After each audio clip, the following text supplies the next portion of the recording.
Yeah. Damn, kid, always down. While my chin always pointed to the ground. Hang my head when I'm walking around. I wipe tears from my face on my bathroom towel. Until a typhoon came through when I met you. Cloudy days, let the sun through. Now I smile at the sunroof. Yeah. Maybe I'm crazy, I'm out of my mind, but nobody makes me come to life like you. Said everything that I do, just know I do it for you. Maybe I'm stupid, ignoring the signs, but you're on my brain like all the time. It's true that even when I dream, just know I'm dreaming of you. Yeah.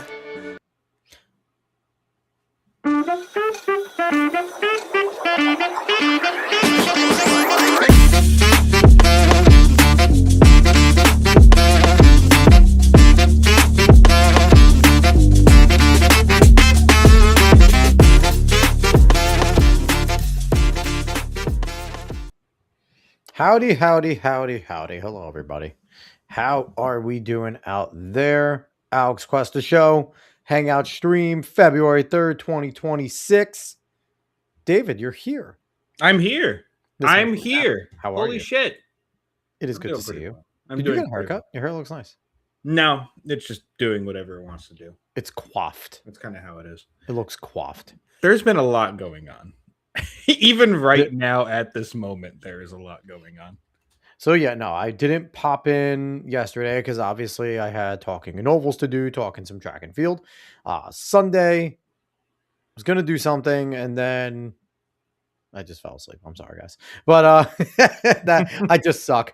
Sundays are hard, but overall, I hope everyone is having a good one out there wherever you're watching from. YouTube X, Facebook, Kick, Rumble. Make sure you smash that like button, follow us, subscribe, do all that good stuff. Follow us on the socials at the Alex Cuesta Show. And also, if you want to follow my personal X, you can follow at the Alex Cuesta, just no show. And if you want to follow David, it's at Cuesta Cola. So you could follow us over there as well if you feel so inclined. But we are here. We're going to have some fun. As Dave said, there is so much going on right now. And in the world of entertainment, in the world of politics, in the world of political people just going absolutely batshit fucking insane. There is a lot going on.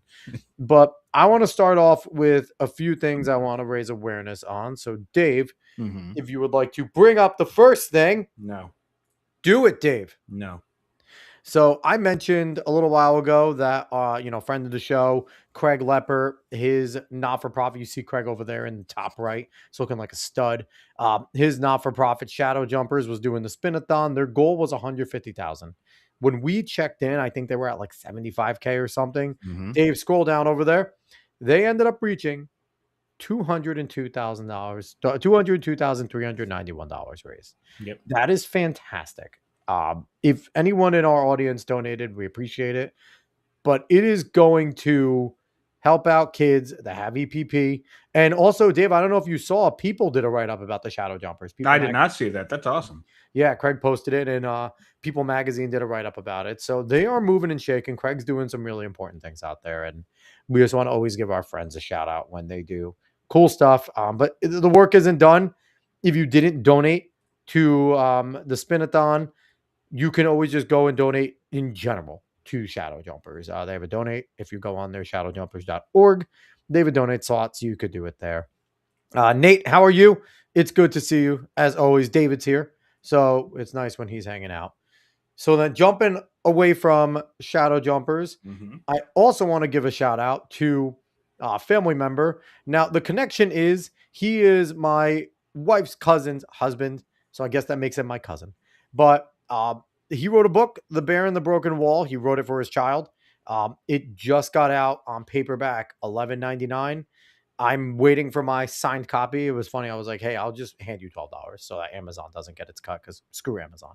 But I'm excited for him, and I encourage anybody, if you want to go read.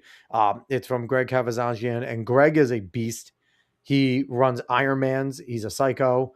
Works his tail off, is just a really good dude. Hanging out with Greg whenever we go to family occasions is always fun. So I highly, highly, highly recommend you go out if you want a good read for your kids. Definitely go out and buy this book. So if you go on Amazon, type in The Bear and the Broken Wall, Songs of the Sentinels, it's over there and it's $12. Go pick it up. You're not lose out on anything at all. So absolutely go do that. But all right, Dave, now that my shout outs are done, take it away to your show. All right. The first thing that we're going to hit on is, I believe, the first thing you put in. Yeah. But the SAVE Act. So this started a little earlier. Representative Tim Burchett and Anna Paulina Luna say Senate Majority Leader John Thune will revive the standing filibuster to break through the zombie filibuster to vote on the SAVE Act, which will require proof of citizenship and voter ID. So we had this. I'm not going to put on the video. I don't feel like yeah, and it's and just for people who know, SAVE Act stands for Save American Voting and Elections. Yes. I think that's what it stands for, and it's necessary. And if they get the SAVE Act, that is a massive win for the Republicans, for Donald Trump. That kind of change, even though like we've only seen like 2 major bills get through the House and the Senate. The big beautiful bill has its problems, but the SAVE Act is a damn near perfect bill. And if they can get that in, that flips so much for the midterms. It is incredibly helpful. So Dave, we get this, and you read this, and I love that it's by America. Yep. You're feeling kind of positive, right? We Yep. Burchett. Anna Paulina Luna is just really hot and getting things done. Yep. So you have those two combined. They're 2 of the more honest people, and they're like, hey, we're putting pressure on Senate Majority Leader Thune. Something might happen. Something did happen, Dave. Yeah. Thune appears to be backing off commitments to do a standing filibuster, saying we will vote in the SAVE Act, but I like how you put the there. Exercising or triggering a talking filibuster, it has ramifications, implications I think everybody needs to be aware of. So real quick, I just want to explain that there's a difference between what a standing filibuster and a zombie filibuster is. The standing filibuster is your typical filibuster that we all think of when you have a person that stands there at the podium and they speak for as long as they can. And in theory, I believe that each member is allowed to go and speak up to, I think it's like as long as they can, but they can all go twice if you're in the opposing group. So in theory, they have 49 members on the Democratic side that can all go twice for as long as they can. So this can go for a long time, but it forces them to do it. And that's the important part. With a zombie filibuster, all it requires is a single individual to object, and I believe it's like 41 votes, and then they don't even have to show up for session. Yeah. They could just say, hey, we got to table this. The filibuster is in effect. Yep. And it's like, well, fuck off. Like, it is such a smack in the face of what the process and the purpose of the filibuster was, because essentially the purpose of the filibuster was, I am going to speak and delay while in the back rooms we're trying to make deals. That was the goal, to try and get a last second deal, make it crunch time, put pressure on everyone to get something done. The zombie filibuster is business as usual, whatever, it's done. Yes. Hey, what's up, Official Sticky? How are you, brother? It's good seeing you. Welcome. So yes. Do we want to hear him speak? Yeah, we want to hear this dickhead speak. Now, real quick, I always love whenever Thune is mentioned. Dave, have you heard what Pat and Keith always talk about on Pat Gray? No. I forget who it was wrote a book, but apparently he wrote, he's like, oh, we're in the bathhouse, and John Thune walks in. He has the body of a Greek god. Oh, yeah. I remember that shit. I remember that. I forget who wrote it, but it was a former senator, and it's like so weird. I wonder if John still has a body of a Greek god, though. But anyway, hey, listen, he looks like he's in good shape. I'll give him that. Let's keep rolling. Let's listen here. I'm sorry for the 144p video here. I don't know why it's we can't. Welcome to Fox News. The Fox and fucking Twitter. Under current rules, do you have any expectation that you can succeed with that, given the enormous difficulty of doing that? In fact, the previous majority has not been able to. Right. Well, I guess, and I would just remind people that the coin in the realm in the Senate is floor time. There's a finite amount of it. And we have a lot of things we have to do. Well, stop right there. There's a housing. Stop right there. Fuck you. We have a lot of things we have to do. What do you have to do? What have you gotten done? You have not gotten through all of the nominations still to this day, Which all is of Donald Trump's wild. nominations are not done. You're Yep. letting the blue slip bullshit keep going. You're Mhm. letting the leftists delay. What do you have to get done? You haven't Mhm. done shit. Mhm. This should be the top of your priority list. Keep going. That pissed me off. Bill that's awaiting action, hopefully a market structure bill, possibly permitting reform, farm bill, highway bill. You can go right down the list. Russia sanctions not are more a whole bunch of important things. All this shit is not more important than securing our elections. My brain is officially rotted because when he kept saying the whatever bill, it just reminded me of the DSP song where he's talking about his internet bill, his back taxes, and all of that stuff. I'm sorry. It could be teed up for action on the floor of the Senate. And so you have to make some judgments, and the conference will have a conversation about that. I've committed to that we will talk about that idea and determine whether or not what the conference's views are about it and how they want to proceed. As I said, we will vote on the SAVE Act, but exercising or triggering a talking filibuster has ramifications, implications that I think everybody needs to be aware of. So we will have those discussions. But I want McConnell back with his broken brain. Oh, that guy. Oh, David's gone. Oh, where did you go?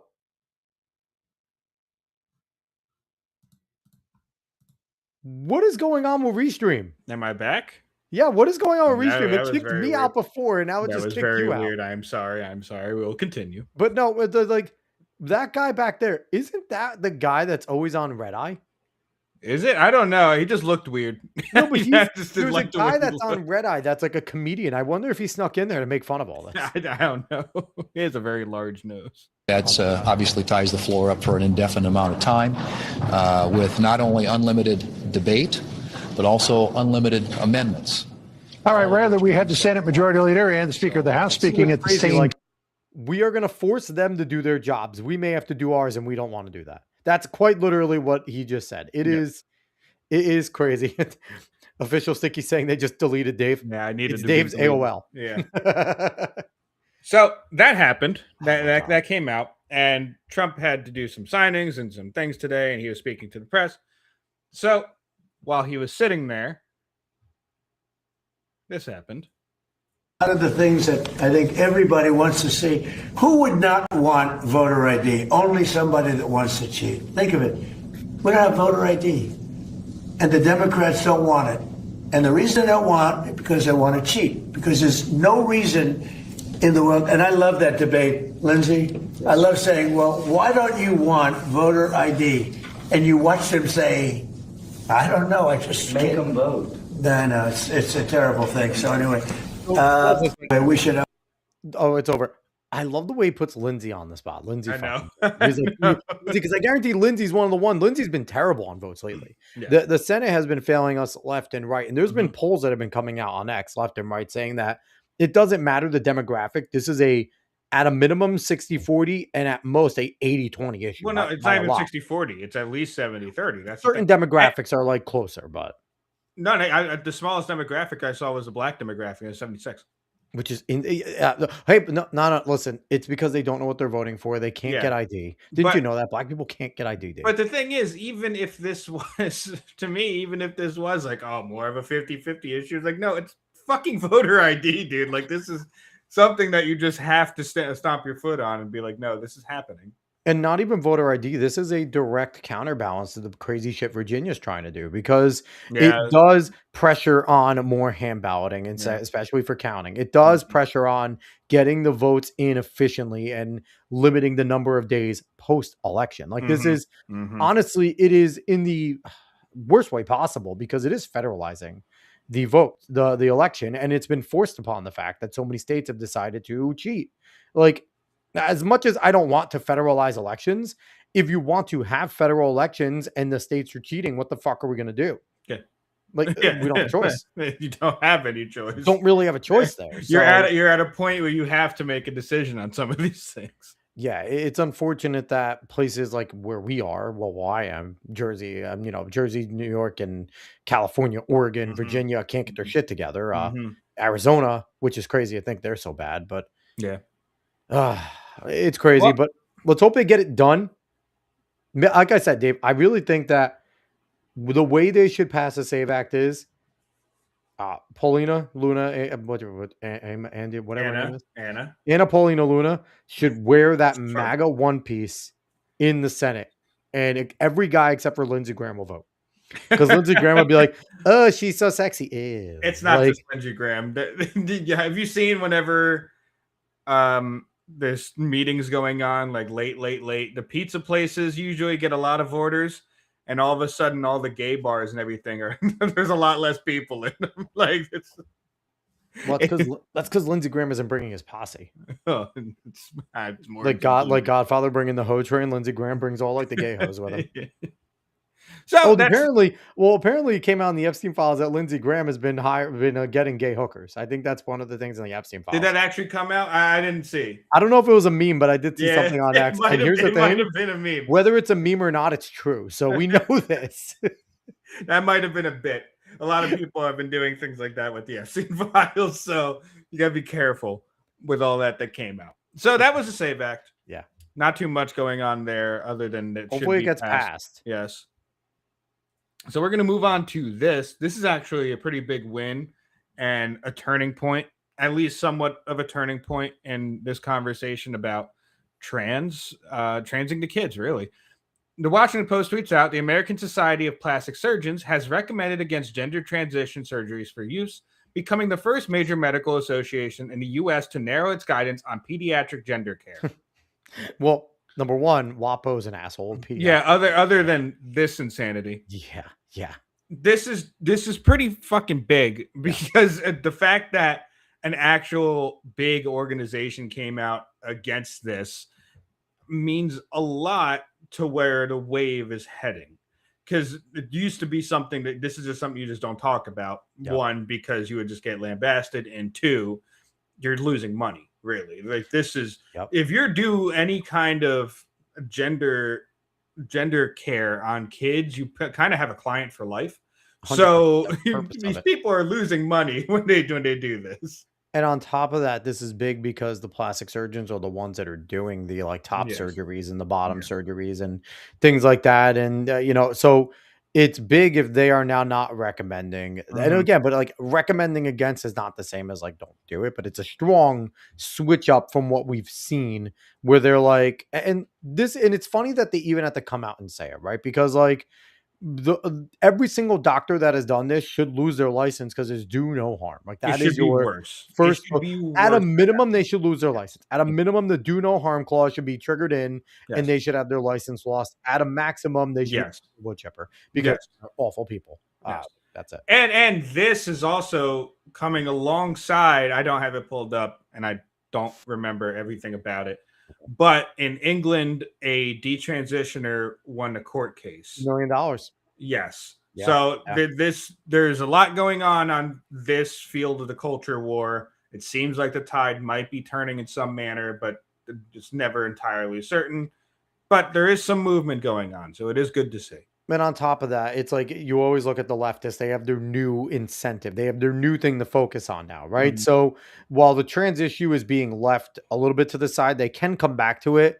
When the immigration stuff dies down, they're going to need to go back to something. They need to always have an angle. They need to always have a revolution to fight.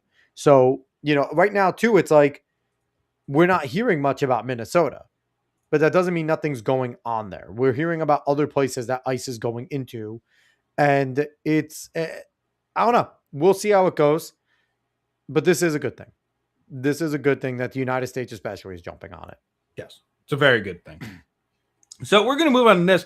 And this is something you sent me. I actually want to play this about Nick Shirley. He did a ride-along. Crazy. Yeah, I didn't watch this video. I watched most of it. It's pretty crazy. It's only a minute, so. He did a ride-along with ICE in Chicago. They come across a vehicle with 5 illegals from Russia. Magically, at this exact moment, a mob of Democrat protesters show and run to impede ICE detaining the Russians. They all got away. This should make you furious. And now, mind you, I'll decide what makes me furious. Now, mind you, this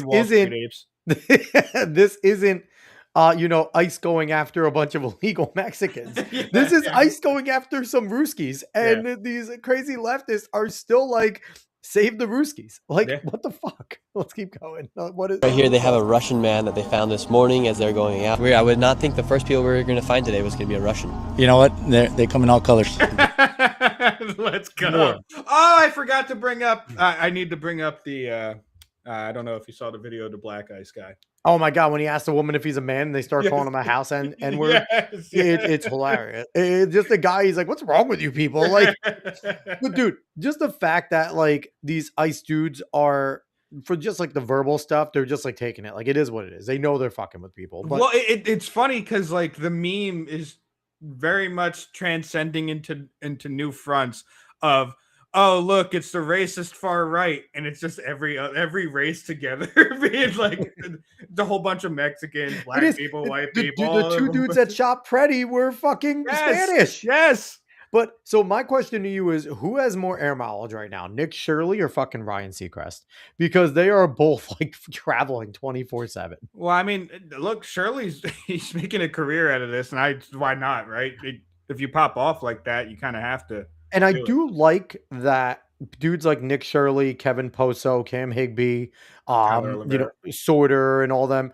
They're not necessarily in competition. They're working. Like James O'Keefe, like they're working together. And I really feel like it's one of those things where like they're in contact. Like Nick Shirley's like, "Hey, I'm going to Chicago," so that they know which ground they're covering at this point. Because I feel like they're really in less competition. At least it seems that way, that they're in less competition with each other and more just the ones that we're seeing on the ground a ton are just like, let's all work together to break this fucking open. Because the more that they do it, the better everything's getting. Because the light that's being exposed for the fraud is insane. Mm-hmm. All right, let's Vladimir's going to go take him back. And while we were waiting, other ICE agents had identified a vehicle with 5 illegal migrants, and watch what happened when they go to try and make the arrest. All right, go ahead. We'll take it down. Come on, let's take it down.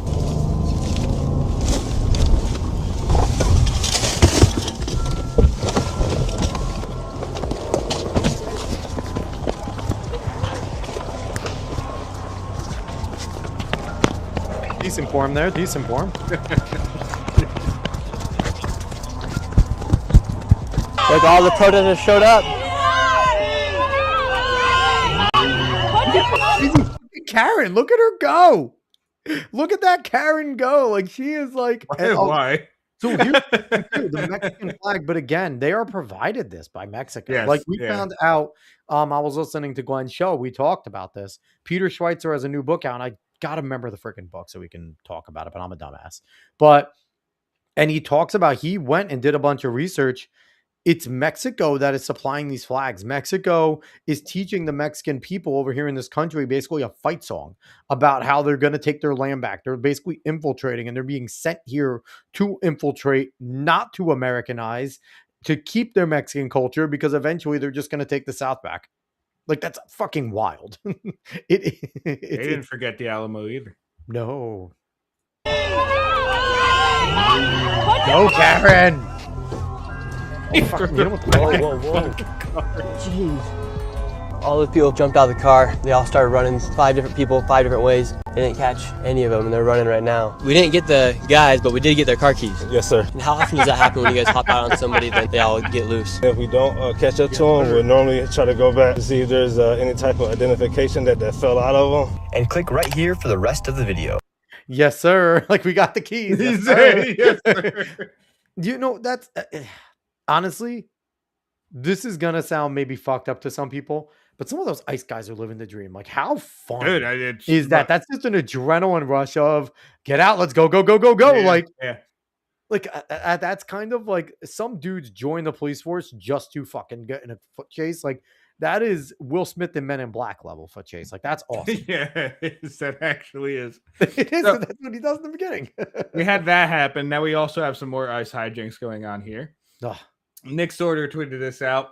An ICE vehicle was seen endlessly doing laps around a traffic circle in Minnesota, distracting leftist activists while the rest of the ICE convoy moved on to the next target. Arrests were then made uninterrupted. This video again, this is them just kind of fucking around, and you have like they're like, I'm gonna go be the distraction. That's hilarious. Around the rosy, a pocket full of posies, ashes, we all fall down. You do get dizzy doing that though. If you were running around a circle, like you miss your exit once and then you go again, it's like There is a kid. That's incredible. There was a guy at college who we had a circle. Yeah. I can't remember exactly where it was, but we had a circle, and he used to basically trap people in the car and go around the circle continuously until they told him something like secret. Like it's a fucking dickhead. That's a form of torture. Till they took, because you're gonna like honestly, like going around a circle, if you miss it, you can get fucking sick.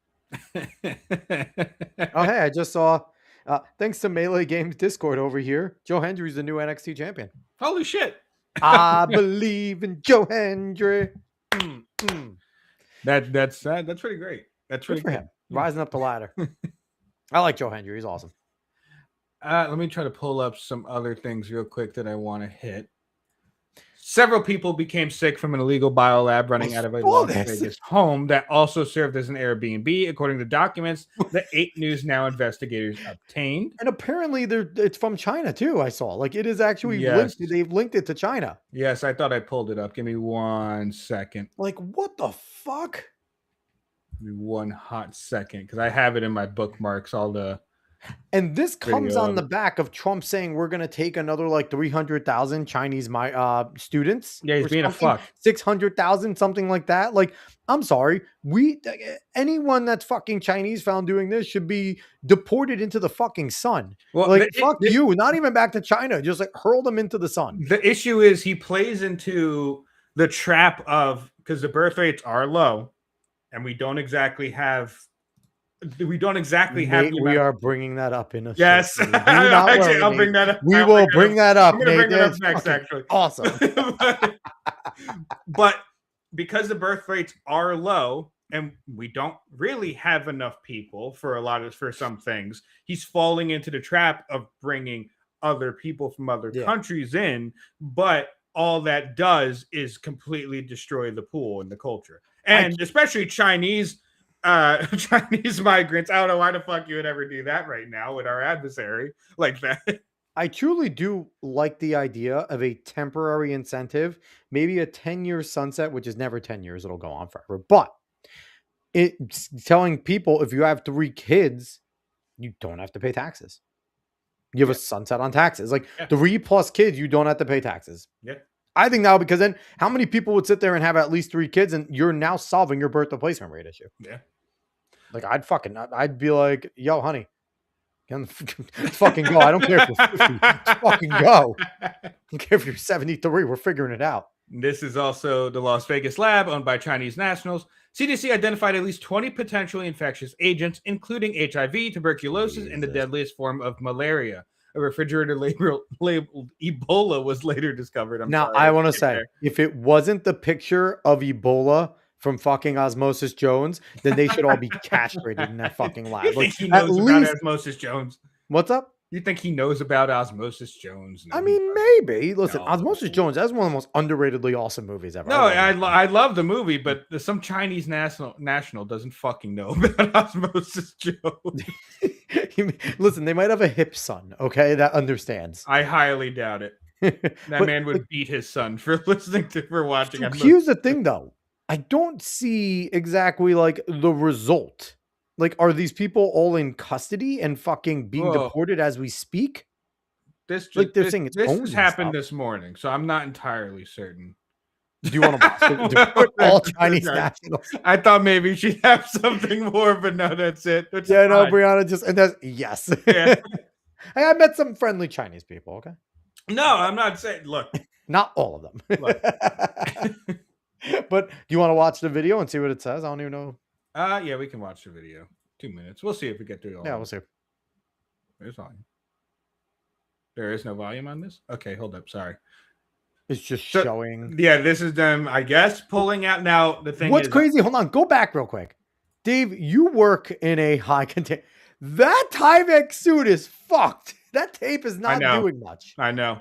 Like, if you have a Tyvek and you get those types of holes, like that tape isn't going to hold it in. It's got to be airtight. Yeah, but I'm guessing with this, they probably care more about the gloves and a mask than it is about. But you know what though? Even hole with at the bottom of gloves your though, leg. like I removed asbestos. You tape the gloves, even Well, when they're yeah, you tape because those down. yes.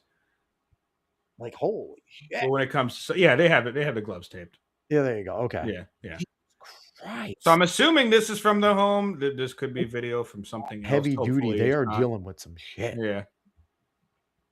But this is what was added in the tweet. So I am assuming this is from the home and from the raid and everything like that. Crazy shit. Wow. Things that are not good. Things that are not good at all. So go ahead. Honestly, like, do we go like this might be mean, but do they go and raid fucking Chinatown, every Chinatown in the country and just look? Like out of precaution at this point? Like honestly though, if they raided Chinatown, fucking ICE would have a field day. Oh yeah. Oh yeah. Oh yeah. Get all the Peking duck from there, man. I mean, so they do make some really good fucking. The youth fried is chicken. all right. No, mute that. Yeah, we don't want to get fucking hit. They're doing an ice raid, and here comes the fucking illegal. He's so upset. This is insane. I love the way they just fucking throw him in the truck. Boom! And then the truck's just like, let's go. Roblox is fucking crazy. The fact that they flashbang. The fact that they fucking flashbang first. While this is hilarious, do not let your kids go on Roblox. No, Roblox is terrible. Roblox is terrible. It's full of child predators. So do not let your kid go on Roblox. Apparently, BX had there was another 764 arrest. Yes, I did see that as which well. is awesome. Yes. I did want to show this. This was from just today. Yeah, I saw this. This is another. Yeah, this is FBI official admits Minnesota fraud investigations will result in 0 arrests. How long is this? 13 minutes. We're not going to watch. We're not. But I will go over some of the quotes in here.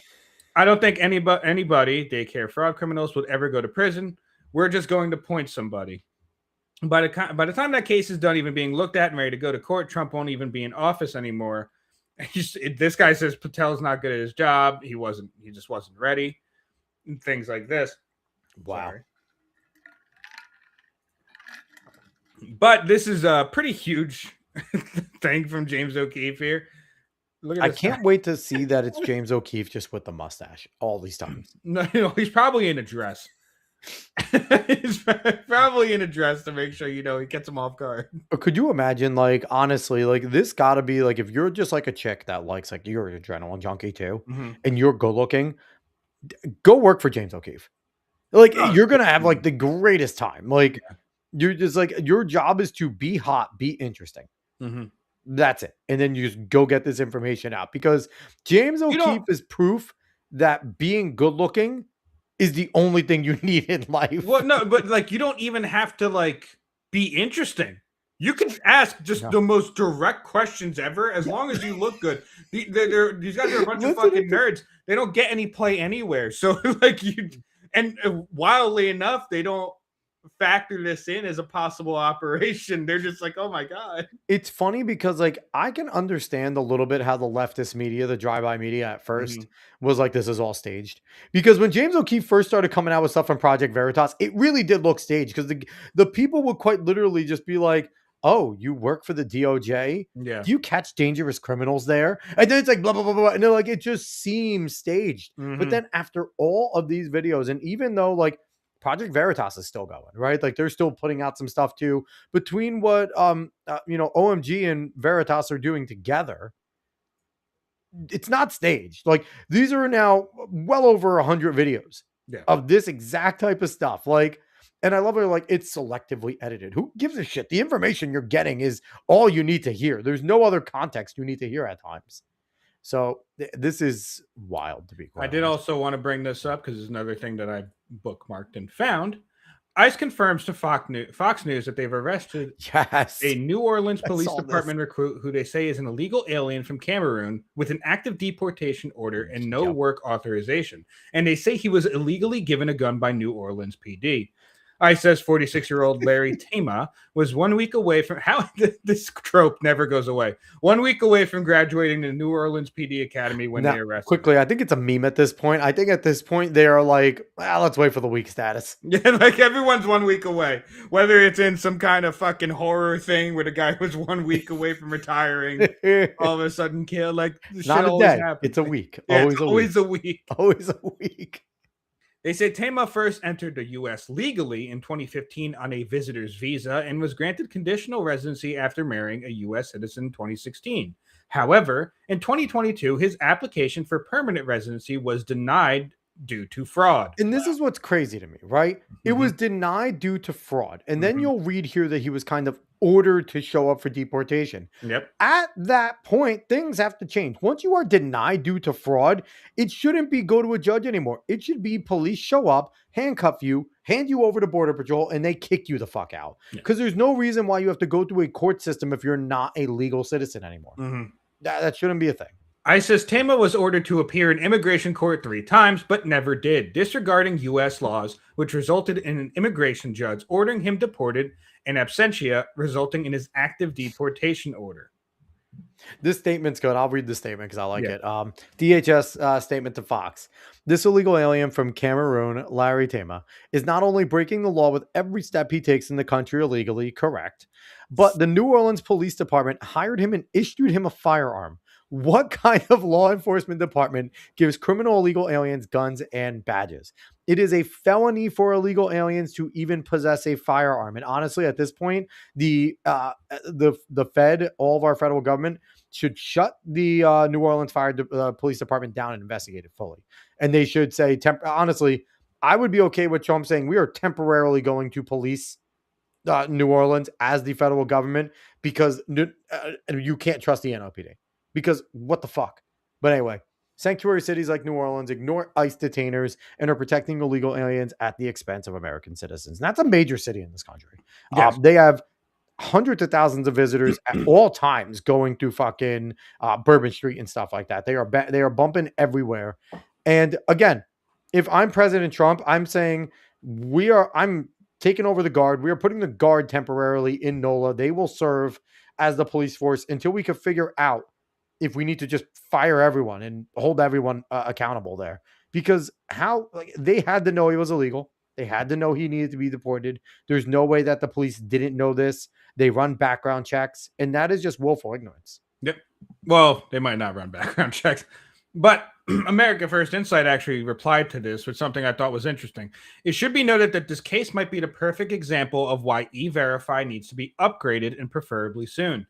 Did you know E-Verify doesn't even give a warning if the SSN you are checking is currently being used in multiple states, which is why E-Verify isn't a perfect solution to verification. Quite often, illegals share stolen SSNs because no one really double checks them, which is a really interesting point. I've always thought E-Verify was sketchy to begin with. Yes, it's good to know the loopholes around these types of things because that was actually someone brought up I saw on Twitter. You know, people are always arguing about everything. But I saw on Twitter about going after business owners for this stuff.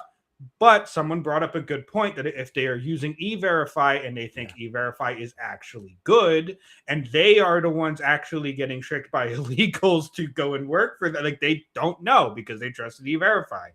If you go like that fucks them to go after. It's a genuinely a good argument to say like, look, some of these business owners probably do not know that they're housing illegals and having them work for them. The question is, where's the major lawsuits in the class action lawsuit against E-Verify? Multiple people that have been fucked over should class action again. Well, but that's the thing is, I don't think there's been enough of that to happen yet where business owners come together and say that. But I think that it is a possibility if this keeps happening in this manner and business owners actually don't know. If business owners actually don't know, then I could see something like that happening. I mean, they would need a lawyer to come to them and group them together. Yeah. But like I said, it's just, you know, who does and who doesn't know, who's actually maliciously using illegals to do work and who's not. It's a vast web, but it also makes sense to why you can't just come down on every single business owner. I will say this, as a police force, Oh no, no, no, no, doing no, no. investigations. Yeah. Fuck No, them. no, no. Like, if it's Tom, Bill, and Sally's General Store, Yeah, sure. the police The force is very police different. force Yeah, gets yeah. no, because they're supposed to be investigating crimes and they can't even investigate if this motherfucker belongs here. And we're gonna hire him and give him a gun. Yeah. Like, get the fuck out of here. And you know, I can't wait to see the sob stories. I can't. Where, oh, he was about to try and become a cop and be good. What about his family? Like, here's my thing. That he didn't think of his family. He didn't give a shit. He knew this day could come. Every single day he knew. And he thought, fuck it. I don't care. It probably is never going to happen. It hasn't happened yet. And the thing is, too, it's like people like him who it seems like generally we're trying to do, like, I don't see any insight about him ever doing anything illegal besides the fraud, like those types of things, right? Yeah. But not crime that is like burglary, selling drugs, like heinous shit.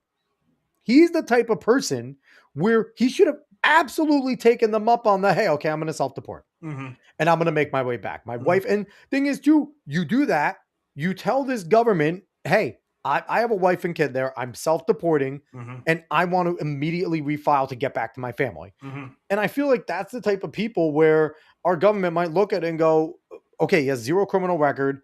Yes, he was here for a long time illegally. He overstayed. He did, but at the same time, he never did anything negative outside of that. Never harmed another person per se. I don't know. I feel like he's the prime person of an example of just do it, fucking self-deport and immediately try to get back in the right way. I think you have a better chance if you do it that way. Well, he did it, and now he's being deported. So that's that story. I know you shared this, so I'll put this up. Yes, this is awesome. You want me to read this real quick? Yeah, go ahead. So this is from Rojas. I have no idea who Kuokolo 57 is, but awesome. Kuokolo. I want to live in a country where there are rules and laws respected and the laws enforced. A Mexican restaurant in Arizona run by Jorge Rivas, a Salvadoran businessman and local conservative figure, recently opened its doors with an unusual offer to offer free food to immigration and customs enforcement ICE agents. Rivas, owner of Sammy's Mexican Grill in Catalina, and known for his support of former President Donald Trump, current president, and for leading pro-Trump Latino groups in the community, said the agents are welcome and will be treated respectfully as they deserve. And to me, that's fucking fantastic, man. That's amazing. That too, it's like you see that it's not just like white people. It's people that have come here legally. People like this gentleman who's a very business authentic owner, like, Mexican restaurant with the fucking random pictures everywhere. Yeah, that's authentic, man. That really is. But you know what I love too? It's like authentic Mexican. He's Salvadorian. I Like, know. I'm he's not even making his own cuisine. Yeah. But I was just pumped to see this, and it's like it just goes to show, like you said, that the coalition to get these types of things done isn't just white people. Like there is a vast coalition of all colors, creeds, sexes, genders, whatever the fuck you want to say. There's a lot of people that are just like, hey, if we did it the right way, so could they. Get the fuck out. That's that. So someone else who's doing it the right way is this shark. Yes, I thought this was awesome. I sent this to you. It's fucking great. This says a living piece of history is swimming beneath the Arctic ice. This Greenland shark has been alive since 1627. It was born before Isaac Newton. So we'll Look at watch him, he's a this shark. fucking bro. I don't need this music. He just does things. He looks ancient. Now, honestly, like apparently they live between 250 and like 500 years because they move slow. He's struggling, man. No, this is just how they move, and they don't. He's an old man. They don't hit maturity until like 100 years old. He's an old ass. It's man. crazy. Like they don't hit full like sexual maturity until like 100, 150. Yeah, he's an old ass man. He was born an old man. Look how small he is. It's fucking awesome. Look how slow he is. I thought that was a really cool factoid. We don't know shit about this planet, man. We don't know anything about this planet. And the fact that like that's the sloth of the ocean, and the fact that he's down there, and it's like you would think something moving that slow would just get eaten, right? I don't know what type of defense mechanism that motherfucker has. Well, you just look at him and he commands respect. So you don't really want to do anything to him. That is kind of like the Gramps that walks around and you know if you touch him, you're getting mobbed. Like, yeah, used to be a Golden Glove boxer. What would you do if like you saw like a predator and all of a sudden like every other shark from every other region just comes and like destroys that thing. Like it's just like an all shark call. That'd be mean. They just frenzy to fucking help this guy. That'd be very mean. Speaking of things that are not good. This is insane. And the fact that this is real. Fucking French. French hospital evacuated after live World War I artillery shell found in man's rectum. Dave, what are you doing on your Saturday night in France? Like, you notice how monkeypox went away really quickly?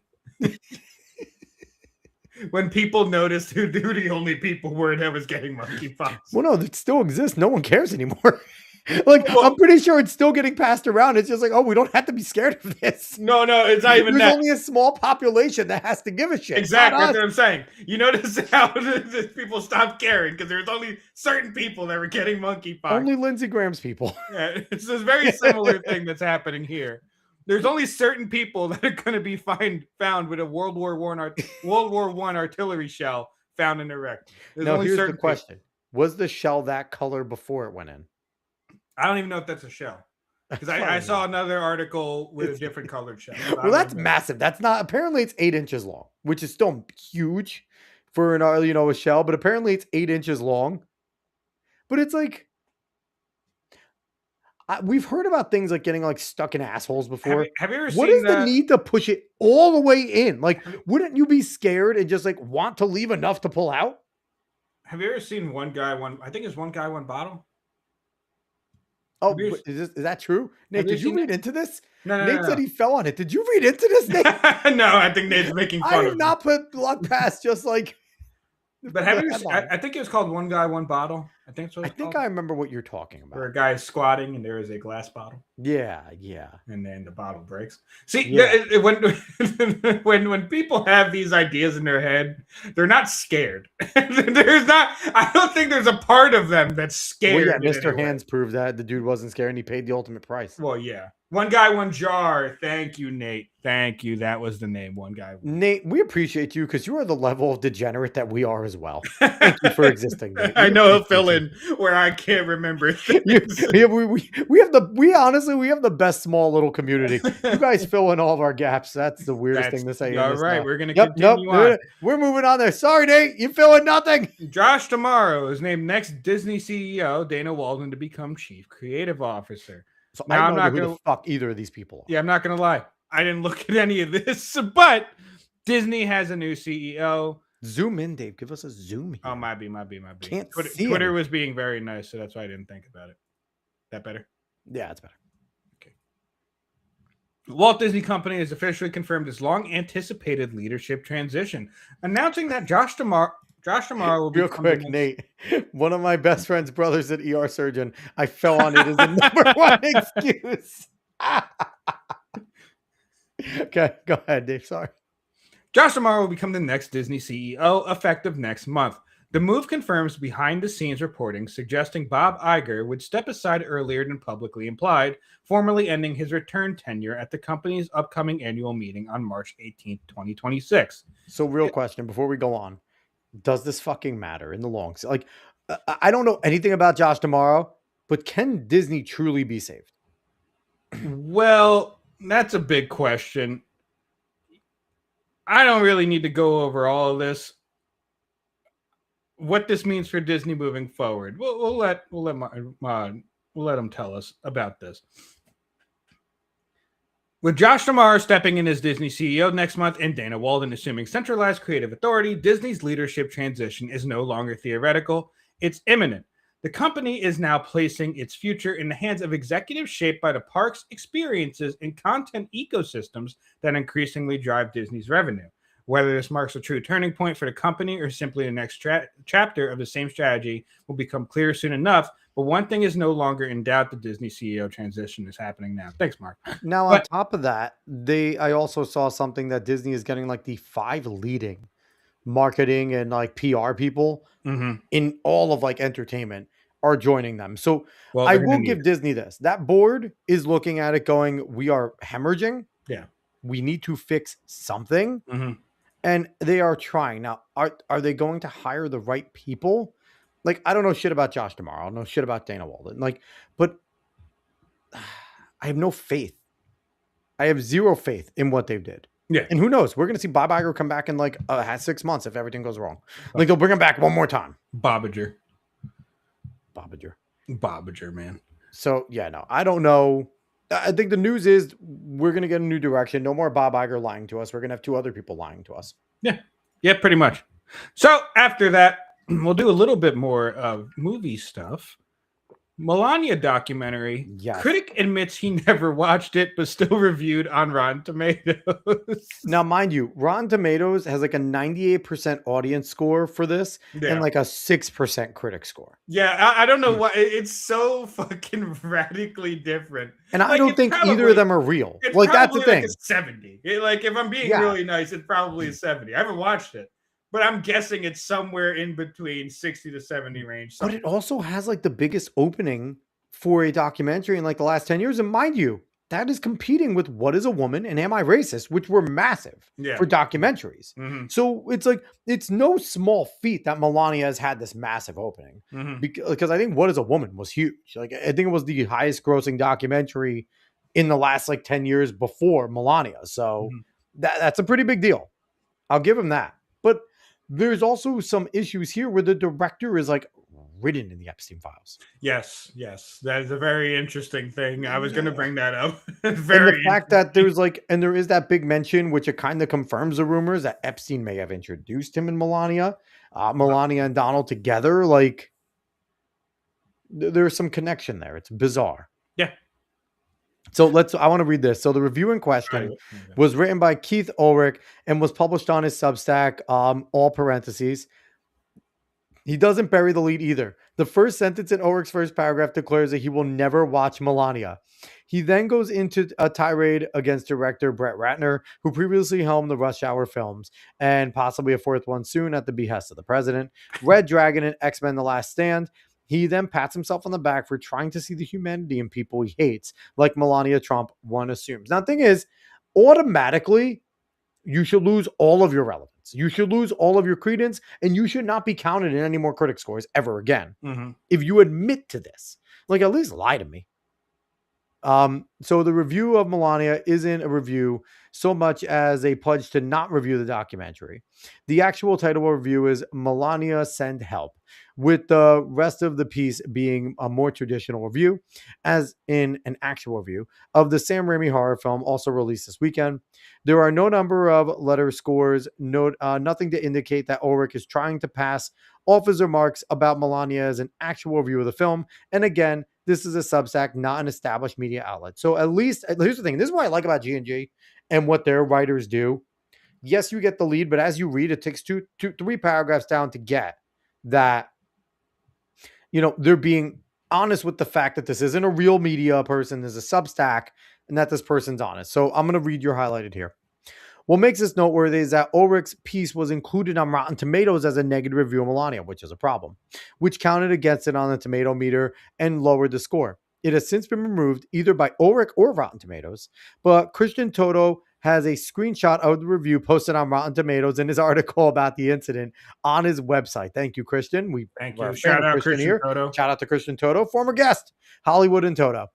Toto appears to have been the first to report on the discrepancy. And honestly, if you like movies and you're not following Christian and you're not listening to Hollywood and Toto, you're missing out. Christian's fantastic.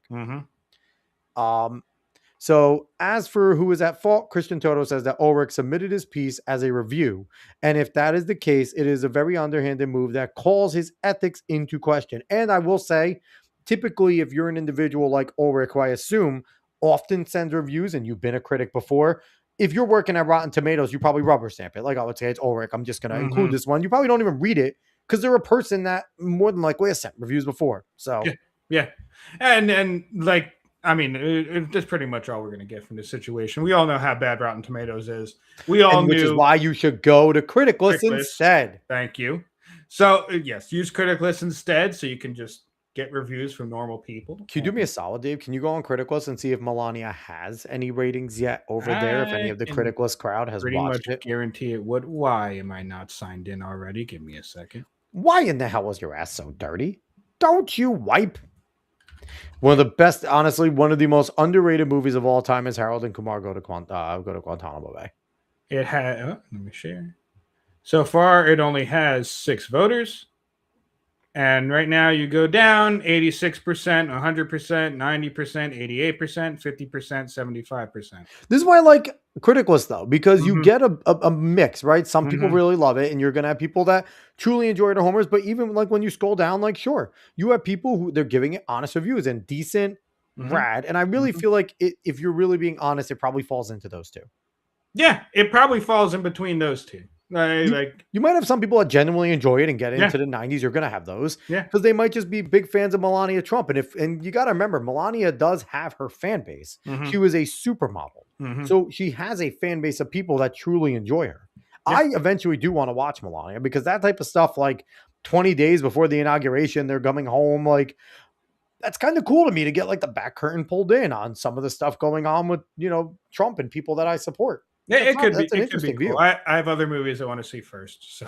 I will be going to see Solo Mio. Me and Julie are going to go see that for Valentine's Day, the Kevin James movie. It's basically Eat, Pray, Love, but for dudes. I haven't seen that. So Kevin, real quick synopsis. And listen, it's a chick flick. It's pretty gay, but I'm okay with it. Yeah. Well, Kevin James is supposed to get married in Italy, and his fiance leaves him there at the altar, doesn't even show up. So he goes to try and cancel his honeymoon and stuff. And the guy's like, you might as well take it on your own. So he goes to take the honeymoon. He finds like a attractive middle-aged Italian chick, and they eventually, like, a whole love story happens. It seems adorable. And I like Kevin James. That's nice. That's nice. I do want to see Iron Lung, Markiplier's movie. Iron Lung does look really good. I do want to see Send Help, which that guy actually did review. That is a new Sam Raimi horror movie. I heard it's pretty good. Even though it's going to be girl boss horror? Yes, but it is Sam Raimi. So I want to... I like Sam Raimi stuff. Like, I've always been mad at Sam Raimi for killing all the bad guys in fucking Spider-Man. I'm an Evil Dead fan, dude. Like, Evil Dead's amazing. I listen. I agree. I love Evil Dead's fantastic. And I know, like, that's early Sam Raimi, but still, like, his style I know he hasn't still evolved has that much, and that's a good thing. His style, like, it has evolved. Don't get me wrong, but not to the extent where he's a different, director. So he's awesome. And like, even seeing some of the scenes from the Doctor Strange movie that he directed, some of the scenes in that looked like Raimi scenes overall. I don't think Sam Raimi could have saved the fucking script and everything in that movie. No. But we're gonna move on to people that do need to be saved, but will not be. Nicki Minaj goes full scorched earth on Jay-Z with explosive allegations. Now, Fantastic. These tweets are fucking awesome. Yeah, Dude, honestly, I love that Nicki and one of them was like, I told you guys to leave me the fuck alone. Like, And sorry, is this Marv? Sorry, Marv. I'm just gonna go to the tweets for this article, but thank you for writing it. Yeah, Marv, thank you. Yes. So Nicki just went off and did a whole tirade of tweets. This is what it started. I all understand that these people have been sacrificing children as a way of gaining and maintaining power. If you ever vote Democrat again, you're just as soulless as they are and will perish. Maybe it's time for me to do some story time since I was trying not to say what I... shit. It opened. Does it take you to Twitter? Yes. Now we're gone. Now we can't see you. No, it's fine. It's fine. Since I was trying to not say what I know, yet they continue to attempt bullying. Well, just like you said. Also, I won't be releasing an album until my contract is renegotiated and until I tell you about all the sabotage this Rico is finding out about Billboard. And here's the thing, too. When you look there, people might not remember, that's Aaliyah. Yeah. And she was 15 at the time. Jay-Z, 26. And at that point, Jay-Z had just released Can I Get Her? And that was his biggest at the time. And Ja Rule was in it. And then right after that, that's Beyonce. Well before they started dating, Beyonce, I don't even think was officially Destiny's Child wasn't a big thing yet at that point. So dude's been creeping for a minute. Yep. And we'll keep going. Yep. Your favorite artist has been practicing rituals in a satanic cult where they take babies from other countries and mutilate and kill them as a form of a blood sacrifice to their god. You see, when your master is Satan, you must constantly shed blood. However, the jig is up. Like, what the fuck? Like, well, here's the thing. The last person that yelled about this 15 years ago was a Spanish actress. And the video started circulating on X. I did see that. And she's screaming, they kill babies. They kill babies. They eat babies. Yeah. And she disappeared. So honestly, Nikki may have to start sleeping at the White House. Like, she needs to be protected at all costs because she is really fucking with people that, again, Nikki's a millionaire. Nikki has a lot of money. Nikki has a lot of importance. Jay-Z's a billionaire. Like, there's levels, right? Like, and I really hope Nikki gets protection, heavy protection. And I hope Trump is sending her some fucking government agents, to be quite honest, because she's messing with the, and again, with the Epstein file stuff that's confirmed basically a lot of this shit. The references, I think there was like over 3,000 references. The thing is, I wouldn't say it's necessarily confirmed things. It hasn't confirmed things, but what it has confirmed is his networking. But it just, things are really shady in it. But it has not necessarily confirmed things. That's the thing. How concerning is it that the new Fed chair was like a financial person for the Bilderberg Group, which not even 10 years ago, the Bilderberg Group was still a fucking conspiracy theory. And now we are openly saying that this person was a working for the Bilderberg Group, which again, those Bilderberg people, you would assume are the same people that are in the shit Nikki's talking about. They're all that wealthy class, the Bohemian Grove class. That is the same group of people. So yeah, you're going to have to do the show more here. Let's read this. This is all of these tweets are amazing. Okay, hold up. It's opening. They sabotaged my documentary because I spoke about abuse that I suffered. They've been trying to stall all my projects in hopes I'd lose a bunch of money and beg them for help. Their leaders still think it's a joke. The destruction that's about to come down on them isn't funny. I told y'all to leave me alone. Now you'll understand why you should have just sat there and taken your meds. And I think that's a reference to what Kanye said. Yes. That is a reference to what Kanye said about them drugging him up and keeping him docile. Well, have you seen Kanye recently? Yeah, Kanye with his fucking apology and stuff like that. No, but I'm the recent video where he just looks drugged up, like the way. He's back on his meds. They got to him. They got back to Kanye. Well, the thing is, like, a part of him kind of needed meds, but another part of him, but another part of it is like, man, he just looks like a shell of a person. Continuing on, Nicki Minaj says, imagine if a 30-year-old rapper was out here with a 16-year-old in this day and age, and how y'all would have his head on a platter. The guy was hugging and humping on teens in broad daylight. Next, I'll get on the owner of the Shade Room and more. Maybe I should discuss the brainwashing techniques they use. I love that she keeps using Chucky. Yeah. Like, that's my favorite thing. Marvin says, no response from Jay-Z. There won't be. Well, here's the thing. The best thing to do is to stay silent, right? Because anything you say is going to be it's going to be taken the wrong way. There is no defense. Yeah, it's going to be picked apart. People are going to just go over everything. The best thing that they do is attack Nikki. Like, that would be the best. If they have an attack vector against her that they could use, that would be the only thing to kind of deflect. Like, if they have a compromising picture or something, like, that would be the only way. But it honestly seems like Nikki didn't fuck with any of these people. Like, she was kind of like the Eminem style, where like did not fuck with these people. Yeah, well, Eminem was also in the files. he was, but apparently, like, he was. I don't know how much he knew, but or maybe more 50 Cent. Did you see 50 Cent? Yeah. He said, like, he's like, oh, they got my dude. Maybe I got to do a documentary on them now. Next, like, he also said that about Jay and fucking Pusha. He's like, maybe I got to do a documentary on them now. Next. Yep. I would love for 50 and fucking Nikki to come together and just do a fucking massive expose documentary on everything in the fucking entertainment industry. That'd be fucking crazy. Well, it is really interesting. Attack her like Trevor Noah did. Trevor Noah's about to get a fucking lawsuit from Trump, and probably Nikki too. Yeah. It is just really interesting how there's a lot of media that touches on this type of elite sacrifice and worship and stuff like that. Obviously, Eyes Wide Shut. Obviously, going in Alex Jones, and I forget the other guy's name, unfortunately, but going in and filming Bohemian Grove and all that stuff. But Luke Rukowski going on to Epstein Island. He jumped onto Epstein Island. Yep. And even a more recent movie, Late Night with the Devil, a recent horror movie. Yep. That movie is about a guy that sacrificed his wife in order to get his ratings back up. Like, that's what it's about. Sorry if it's a spoiler, but that's what it's about. The fallout between Trevor Noah and Nikki? No, I didn't see the fallout. I know Nikki responded. Oh, she called him. She outed that he was gay, and then the guy fucking caught him and his boyfriend in the street. Oh my god, I forgot about that. What? Yes, she outed that he was gay. Hold on, real quick. Did we really need to be outed that Trevor Noah was gay? No, but that's Trevor Noah was gay before he was fucking on TV. I forgot that shit happened. I forgot that shit fucking happened. Someone caught him and his boyfriend on the street. If anyone that didn't know Trevor Noah was gay. Oh, yeah. Come on now. Like that was obvious. The moment the guy opened his mouth, you were expecting fucking fabulous. Yeah. Okay. There they go. Nate saying she said she wishes Noah would come out of the closet. A couple hours later, he was spotted with the zesty fellow. It Yeah. wasn't Carl Anthony Towns, was it? No, it was not Cat. It was not Cat. No, I like Cat. But he speaking can't escape the zesty allegations. Speaking of zesty fellow, though, I did see. We're gonna go over the Elijah Schaffer stuff later. By the way, I do like the term zesty fellow. Well done. I did see Jeffree Star say something about outing someone that was in his DMs. Dude.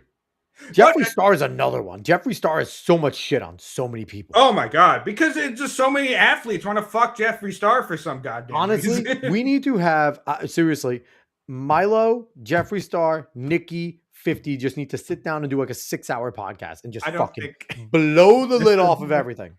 50 would not want to be in that room. I don't know. I think 50 would fucking find it hilarious. I don't think 50 takes himself too seriously. Oh, I know, but it would just be so overbearing. Funny. we are going to go to something that's actually serious real quick, though. Crazy. TMZ reports it has received an alleged ransom note demanding payment for the release of Savannah Guthrie's mom. The note demands a specific substantial amount of Bitcoin. The amount is in the millions. So real quick, the fuck does TMZ have it for? Like, how does TMZ, like, Samantha Guthrie doesn't work for them? Why did it go to TMZ? I don't know. You know, I would think it'd be different. Received versus obtained, right? That makes it seem like the note was sent to TMZ, and that makes it kind of fishy. What the fuck is TMZ getting it for? So go ahead. TMZ has verified the Bitcoin address is real. There is a deadline connected to the alleged ransom and an element of or else, the outlet reported. We forwarded the alleged ransom demand to the Pima County Sheriff. The Pima County Sheriff's Office says, we are aware of reports circulating about possible ransom note or notes regarding the investigation into Nancy Guthrie. We are taking all tips and leads very seriously. Anything that comes in goes directly to our detectives who are coordinating with the FBI. So this is awful. Yeah. I hope this comes out with a very happy ending in the end. But let's hope Nancy Guthrie gets home. I mean, pretty soon. Pray for Nancy, pray for Savannah and her family. Like that is terrifying. And whoever decided to take a fucking old lady, hold her ransom just because her daughter is a famous fucking news anchor, fuck you. You're a terrible person. And honestly, I hope when they fucking catch this individual, that I hope they accidentally find him dead, or him or her or them, because God, that's the worst type of person. Like, you're fucking kidnapping a grandma who was hiking. Mm-hmm. Like that's terrible, man. So yeah, no, pray for Nancy, pray for Savannah, the family. Hope, like Dave said, hope this comes out positive. Jesus Christmas, that sucks, man. And sooner rather than later, because seeing stories like this later usually means bad things. Nate's saying that's my county. Then Nate, get on it. Get the fuck out there and go do some vigilante justice. Go find Nancy Guthrie. Go get famous. Guthrie. Seriously, go fucking find her and kill those people. So we're going to move to something more joyous and actually still some drama here. So Minecraft. Wait, this is joyous? How is this joyous? Because it's funny. This isn't anything joyous. The memes that have come for this is fucking hilarious. The memes are amazing. Yes. Want to change the world IRL? Start in Minecraft. In the free Good Trouble DLC, explore global civil rights movements, meet change makers, and learn how to stand up, speak out, and build a better world. What's funny is, how long have the fucking leftist devs at Minecraft been waiting for this opportunity to use Black History Month, which is currently going on, which I am against all history months. They need Notch back. Notch based boy. I honestly, I don't know if I've said this on the stream, but I'm against all history months because to sit there, number one, the fact that Black History Month is the shortest month on the calendar is the most offensive thing I ever heard in my life. That's number one. And number two, we shouldn't need a month to incorporate Black people, because the fucking worst part about it is, in any of the high school curriculums or any of the school curriculums, this is the only time you learn about Black people. You don't learn about Black people at all the rest of the time. And the only time you learn about women is Women's History Month. You don't learn about them at all the rest of the time. So for me, revamp the fucking curriculum, put the important figures where they belong in their point in history. You don't need a month to talk about it because there are important Black people, important women in history to do it properly. End rant. I fucking hate history months. They don't exist to me. So this came out. Fuck you, David. A whole bunch of people made fun of this. Whole lot of jokes going on. Some spicier than others. But one thing that happened with this is a Face Connect VTuber, Jelly Hoshiumi. She loves Minecraft. This is something that she plays all the fucking time. She first quote tweeted it saying, "I was advised by my lawyers to not comment," as a joke. Mm-hmm. And then not too long after, she said, "Screw it, man. I think pushing politics in my children's sandbox game is disgusting, especially when it's disguised as education. Let me play my stupid block game without having to engage or associate with any of your stupid political garbage that I literally do not care about. I'm just so tired of seeing it. Why does it even matter to push real world matters into my block game that I play to escape from the real world? And if I buy and play the game, can it be seen as taking a side because their dumbass stupid post blew up? Stupid people in power moment." This has blown the fuck up. Yes. But this has blown the fuck up. And people are going after her for it, basically saying, "Oh, you know, the same old thing, racist, doesn't like Black people." I would love to have Jelly Hoshiumi on the show. Talk about it. Yes, it'd be awesome. And she does well over at Face Connect. Face Connect is also where Pippa. I don't know if you know Pippa, Alex. I don't know anything about it. Pippa is pretty big. Pippa is also spicy. She's also. What is Face Connect? I don't even know what that is. It's a group. It's a VTuber idol group. That's what it is. Is that like the one that got fucking sued out of oblivion because they weren't like giving to the charity and stuff? Like a similar type of. Yeah, it's a similar type of thing. So, like, you know what HoloLive is? Yes. Yes. HoloLive is an idol group, a VTuber idol group. Face Connect is another different VTuber idol group. Gotcha. So that's what it is. Makes sense. And that's what she's a part of. And now this is just blown the fuck up. It's a crazy drama, but it's also really dumb because it's a bunch of people going after her, but they don't have the power that they used to have. No, so they don't she's care. Gonna Nobody be cares just, about them anymore. She's going to be just fine. I just thought it was a really interesting thing to see that these things are still tried on Twitter, especially when they have Blue Sky, where they can just go and yell at themselves all the time. They fucking scream at clouds literally on Blue Sky. Or Will Stancil recently, which I'm waiting for my Will Stancil armband moment. My boy is coming over to the right side. We need Will Stancil on the show. Is Will Stancil still on X or is he only on fucking he's off Twitter? I forgot who it was. One online right guy went over to Blue Sky on one of his posts and said, "Come back to Twitter. We'll protect you. We need you." over here." Does he know he's been adopted by the right? Like, what is his like? Yes, he does know. He knows how stupidly big he is in the right wing movement. We love him. He is the lovable leftist. He really is. The thing is like the guy would have us killed. I'm actually pretty certain of that. But he hates every single one of us. Yes, but it's just like this is our man though. This is our boy. At this point, we've leaned into the meme too hard to go back. Like Emily, go back. She really very good foresight on this project here. Will Stancil show is fantastic. It's so good. It do in fact be like. You know, the thing is, overall, you know what Minecraft is going to say. No, we are not pushing or we're not trying to teach you how to do any current protests. We're not necessarily against ICE. This isn't even talking necessarily about injustices. This is just wanting to give our players a chance to relive a part of history, important history, Martin Luther King, Black history, and the blah, blah, blah. They're going to use it as their shield, right? Because that's why they released it this way. They released it this way to try and use it as a shield. Civil rights movement and Black History Month. And so you can give the plausible deniability of, we're not telling you to protest ICE. We're not teaching you how to protest ICE. And remember, good trouble is a Marxist term, guys. Yes. Good trouble is a Marxist term. They changed the term good to beautiful to make their fucking website of how to protest, beautifultrouble.org. And good trouble was, I think it was coined by Marxists, good trouble. So, I mean, and also MLK was a fucking leftist. People don't realize that MLK was not this like base conservative. Like MLK was closer to a communist than he was to fucking anything. He was a commie. I think he was a Marxist. Like he was. Like that's the thing. Like, and again, the great man theory is there. You could do great things, but you could still be flawed. Like MLK certainly did great things. His peaceful protest strategy was abso-fucking-lutely the right way to do it. Now, Dave, real quick, Savannah Guthrie just started trending. Can you click that for me? Right there on the right. It popped up. It's probably. I wonder if there's an update. I just wonder if there's an update at all. Okay, this might be deeply emotional plea. Okay. Yeah, it's going into conspiracy stuff. I don't care about it. No, I don't care about the conspiracy. Okay, I didn't know because it quite literally popped up in real time, so I didn't know if there was any update. But I will show you one spicy meme from this Minecraft stuff. Oh boy.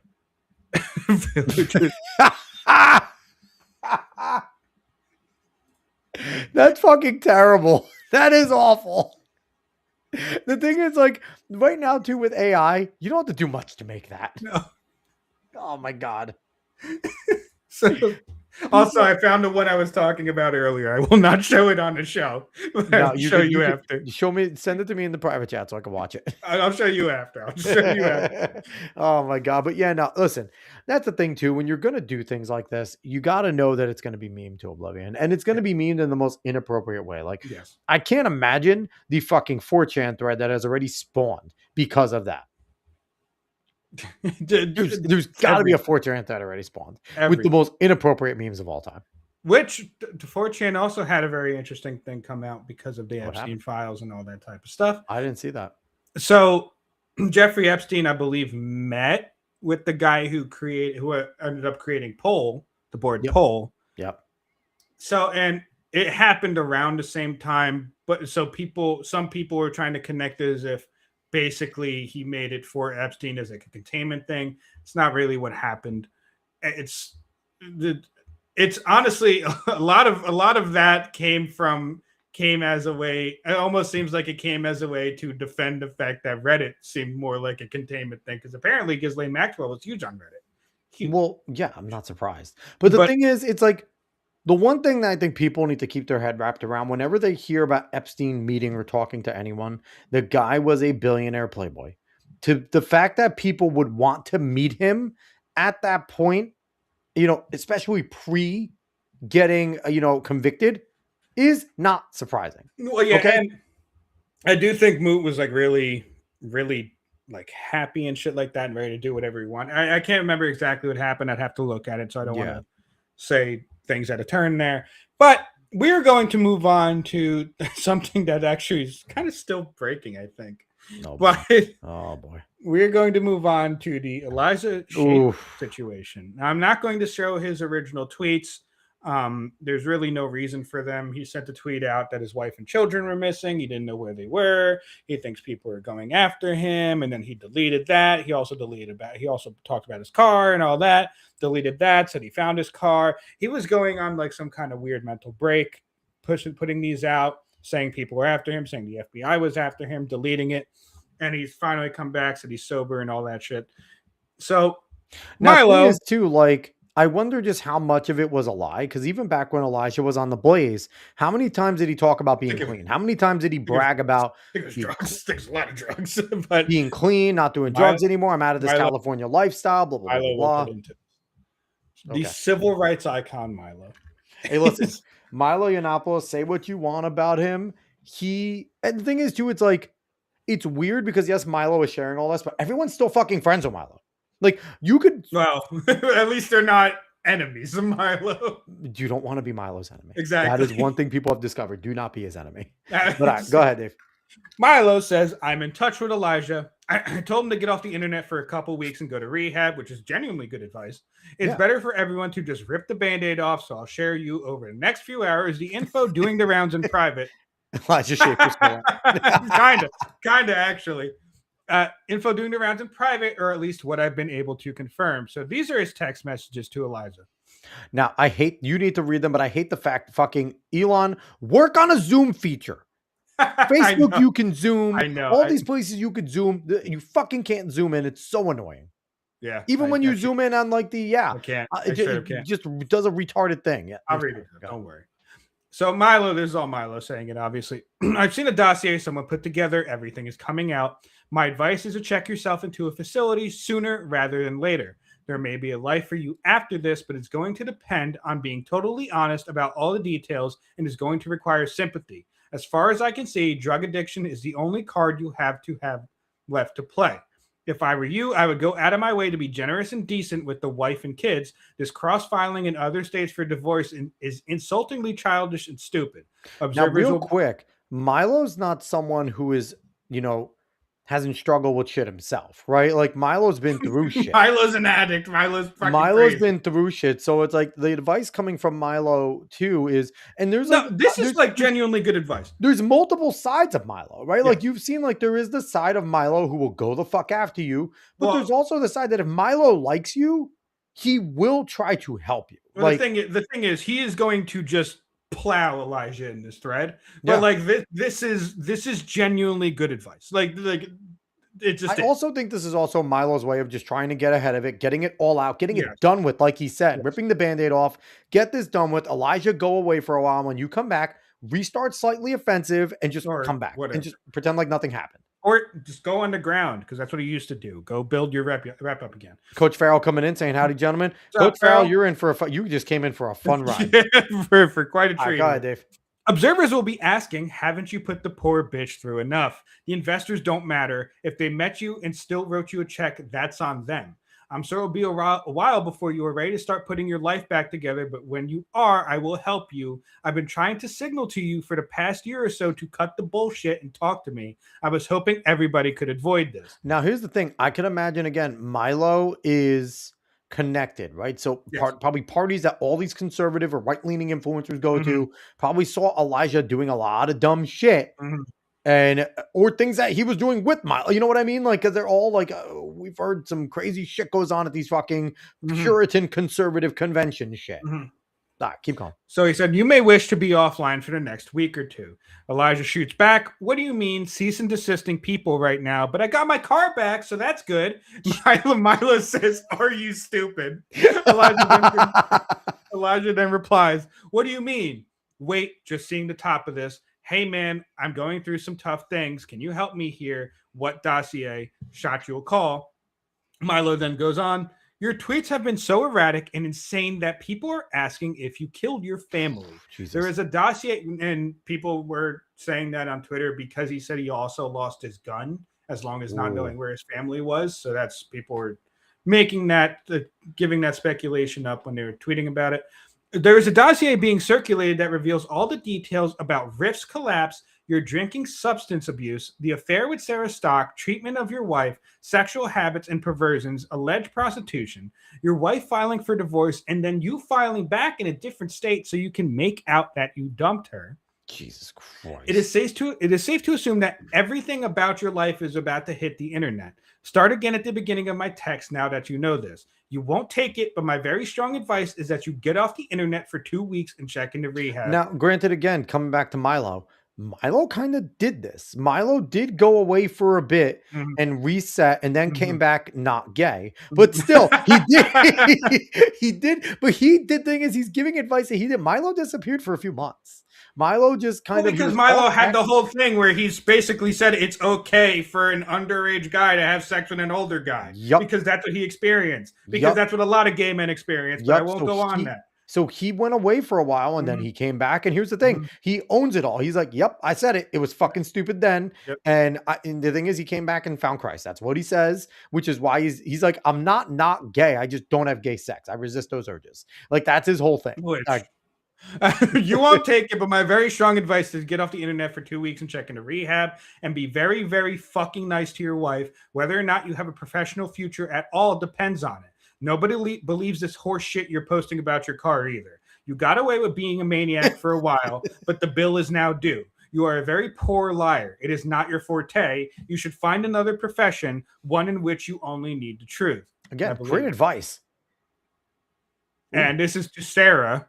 Boy, if your husband doesn't know, now is the time. I understand that you won't see it like this for a long time, but as you can see from the above, it is better for everyone that things come out in one burst today instead of metastasizing over weeks. Don't let him find out from somebody else. And again, all salient stuff from Milo. Yes, actually. Which actually, surprisingly from Milo. He may Milo's go also, ahead and just destroy you in this thread, but that is good advice. Listen, Milo does things in Milo ways, okay? That's the best way to put it. So let's start with Sarah Stock. This is what I just showed. Yep. In February 2025, Sarah Stock and Eliza Schaefer began sleeping together. The affair ended on the day she got engaged about 6 months later. In that time, they experienced multiple pregnancy scares. It is alleged by one former acquaintance that Sarah got at least one abortion. Stock and Schaefer had sex on the day they met at the CPAC conference. In recordings of Stock confessing the affair, she claims large amounts of alcohol were involved. They told each other they loved one another. Elijah told her he was thinking of leaving his wife for her. Stock's husband has met Schaefer many times, but did not know about their sexual relationship when he proposed. In this recording, Stock can be heard admitting to the affair, adding that she does not plan to tell her husband about it. I'm not going to play the whole recording, and I don't even want to go over the transcript, but it is fucking crazy shit.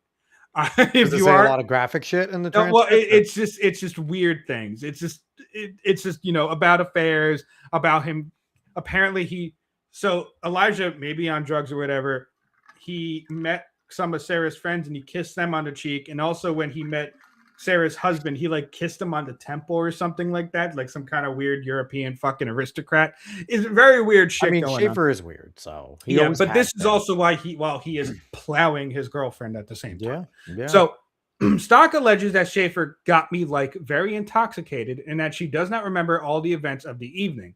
She adds that he gave her Benadryl ostensibly for a rash, but perhaps also to get her further intoxicated. She drank a bunch of shots and blacked out. Schaefer constantly questioned Stock's faith at the same time, or so several former employees allege, masquerading as an Orthodox Christian himself. Which we saw him going through that with the holier than thou phase and stuff like that. Wearing oversized religious jewelry. When he met Stock's husband, Schaefer kissed him on the forehead in the manner of a priest. So weird. Eliza Schaefer's affair with Sarah Stock will come as a surprise to some observers, many of whom are convinced that Schaefer is, or at least was, gay. Others regard him as a cookie-cutter drunken womanizer. Both groups are correct. Schaefer says, that's what I'm saying, he's going to touch him in this thread. Jesus. Schaefer says he had a twink, and also someone that I mentioned earlier to you is also brought up in this thread. Schaefer says Schaefer said he had a twink phase before he got married. A twink is a slender, young homosexual male who enjoys being aggressively anally penetrated by an older, active, usually more muscular partner. This period seems to coincide with Schaefer's time as a youth pastor. A little known fact about Schaefer is that he attended church with and grew up around Benny Johnson, at whose house Schaefer attended sleepovers while they both attended Calvary Chapel. Schaefer left the church in a hurry when he was discovered having sex with another man. That is insane. And then look, and take this with a grain of salt, but let's just say this, Milo has not been taken to court over things many times. Yeah. Despite his own past, one of Schaefer's favorite subjects is Nick Fuentes' homosexuality, a subject Schaefer returns to again and again. According to Sarah Stock, who comments in the second recording on how much shit Elijah talks about Fuentes in private, which I would not be surprised, to be quite honest with you. No. Gays usually do love to argue with each other. By the way, I've confirmed that Schaefer's wife and children are safe. Thank God. There are too many examples of outrageous hypocrisy to list, but here's the kind of thing Stock was posting online while she was, near weekly and for 6 months, cheating on her boyfriend with Elijah Schaefer. It is not known whether she insisted her husband wait for marriage. And this is one of her tweets. She's officially Catholic, all that stuff. And oh my God. It's amazing just how fake lives people can live. Like, yes. It is truly amazing. Yes. Actually, that's not quite true. We do know if she made him wait, she did. Because Sarah Stock's husband believed he was marrying a virgin. What? That's what she told him, or at least allowed him to believe. What we don't know is how she explained not being intact on the big night. Jesus. Vigorous horse riding has been known to claim the hymenal integrity of teen girls, though this is less common than women like to suggest. Elijah Schaefer's drinking, drug taking, and extramarital affairs have been relentless for the duration of his marriage, Yes, it a has. union hastily arranged once he decided to pursue a conservative media career. One thing hasn't changed from Schaefer's days as a youth pastor. He still liked things shoved up his bum. His fetish for pegging is sufficiently well known that it has been disclosed repeatedly, including by influencer Brittany Venti, who has come out with a very good video recently on Pernisa Jomha, as she talks about her. So go And on watch that top of this, video. this grants more credence to we don't know the type of shit that Elijah was actually probably saying to Sydney Watson or Oh, yeah. asking Sydney Watson to do. Or I'm thinking like we saw the show on You Are Here, but there's probably so much more. And then Elijah groping fucking Sarah Gonzalez also now seems much more fucking like it definitely happened. And Chad Prather wanting to kill Elijah Schaefer makes sense. All that kind of all makes sense. Why Chad Prather probably didn't like him either, because I don't think Chad Prather would like that type of guy. One thing hasn't changed from Schaefer's days as he. Well, you read that already. Schaefer owns an electric dildo, which he has taken with him on vacations to El Salvador and other places. On these trips, he hires and brags about hiring female prostitutes, but spends much of their time together being anally, mechanically penetrated by the hookers. Schaefer is on a cocktail of both illegal and prescription drugs, including peptides and accelerants. He has been blacking out from excessive alcohol consumption in combination with these chemicals multiple days per week for years, as he confesses in this third recording. I wonder where Milo got these fucking recordings from. That's the wild part. Out of respect for Schaefer's soon-to-be ex-wife and for the sake of his children, I am not reproducing messages between the Schaefers. Suffice it to say that Elijah's conduct as husband and father has been derelict, frightening, and neglectful in the extreme. After years of infidelity, insensible drunken rants, abuse, and even being falsely implicated in felonies, Schaefer's wife filed for divorce in Texas in January. Worried about his manly public image, Schaefer filed in Florida so he could pretend he had instigated the divorce. Jesus Christ. And he has it right here. Yep. Schaefer faces a messy divorce made more difficult because he is flat broke. He raised money for a new endeavor, Rift TV, at a $5 million valuation, including one investment of over $250,000. But that money is already gone, as are the staff. Rift TV is insolvent, heading for bankruptcy.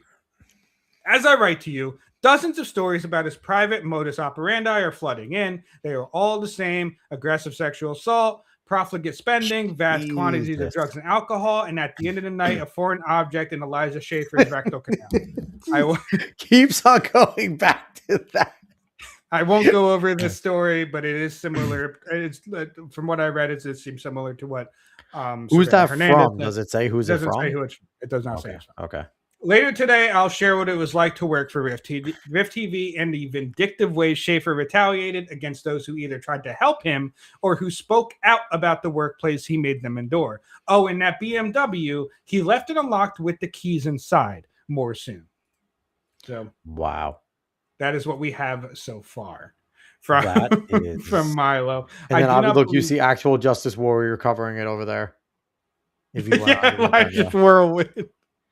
I mean, where to start, Dave? Like it's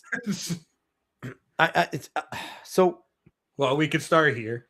The news baron Elijah Schaefer tweeted a bizarre drug-fueled video, now deleted, in which he walks to a flooded hotel while hallucinating on an unknown substance. And what the fuck is going on here? So also, full disclosure, I've had a few conversations with Elijah about coming on the show. Oh, really? Yeah. And the thing is, it's like, he's responded a few times and he goes away. Yeah. And then he'll come back and respond. And then he just kind of goes the fuck away. Like we were never able to iron out a time to have Elijah Schaefer on the show. Yeah. But I've had a few conversations with Elijah via DM, just like, and nothing extensive. Like, hey, you want to come on? Sure. Let's set something up. And me being like, okay, cool. Let's do this day. Does this work for you? All right, cool. Like that's like the extent of it. Like, because I try not to bug people, but when you say like, hey, yeah, sure, let's do it, I try to figure out a date. And then if it doesn't work, it is what it is. Yes. But it's like, so there have been conversations between me, and that's before all of this craziness when I just thought, I don't know, dude, this is bad.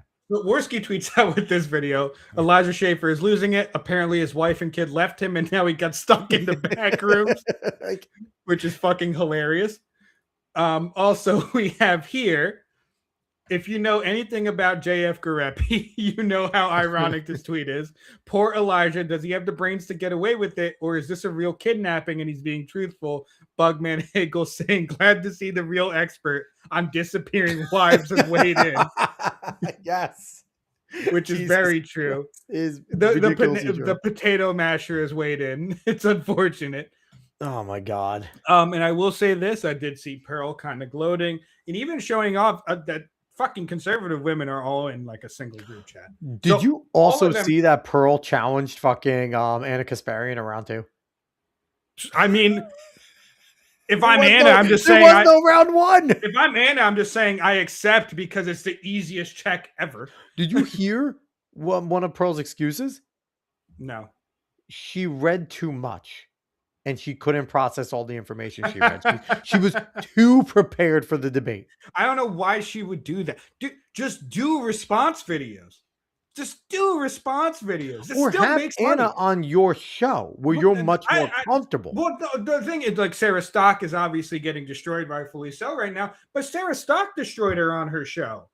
Yeah. So, like, no, you're not good for this live shit, Pearl. Just do the fucking response videos. Like, I mean, if I'm Pearl, I'm like, listen, you might want to accuse me of taking black cock, but you're taking fucking drunk gay cock. Like,